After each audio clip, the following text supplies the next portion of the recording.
Assalomu alaykum aziz tinglovchi. Bu Jizg'anak kanali.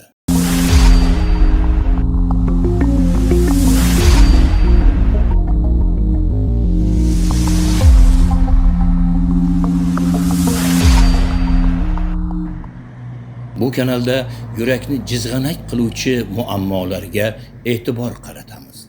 Biz tanqid qilish uchun emas, muammoni ko'rsatish va uning yechimini topishga hissa qo'shish uchun chiqish qilamiz.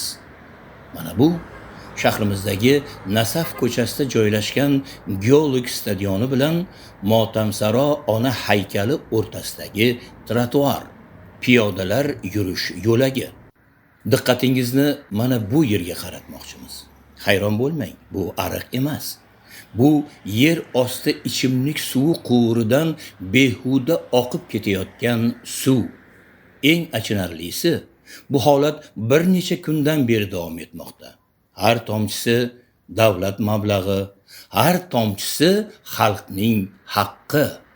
Nega haligacha bu nosozlik bartaraf etilmadi? Mas'ullar bu muammoni ko'rmayaptimi yoki ko'rishni istamayaptimi? Bir tomonda odamlar suv tanqisligidan qiynaladi. Ikkinchi tomonda esa ichimlik suvi behuda yerga singib isrof bo'lmoqda. Buni oddiy befarqlik deymizmi yoki mas'uliyatsizlik? Trotuar suv ostida qolgan. Piyodalar esa balchiq kechib yurishga majbur. Bir necha kundan beri yer osti quvuridan oqayotgan suv endi ifloslikka aralashib, ariqqa oqib tushib, ariqni ko'mib qo'ydi. Mana oqibati. Savol esa bitta. Mas'ullar bu muammoni qachon bartaraf etadi? Suv hayot manbai deymiz. Ammo hayot manbai ko'chada behuda oqib yotsa-chi?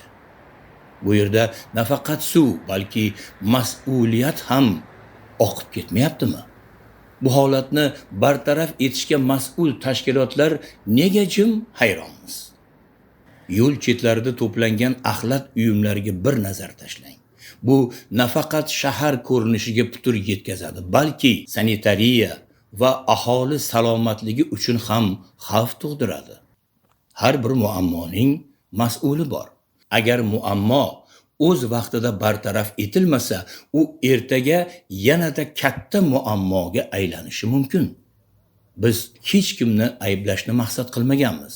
Faqat mas'ul tashkilotlardan o'z vazifalariga sidqidildan yondashishlarini so'raymiz. Chunki toza ko'cha, soz infratuzilma va obod mahalla har bir fuqaroning haqqi. Aziz tinglovchi, siz ham atrofingizdagi shunday muammolarga duch kelsangiz, video tasvirga olib bizga yuboring. Balki birgalikda harakat qilsak, yurakni jizg'anak qiluvchi bunday muammolar tezroq yechimini topar. Bu Jizg'anak.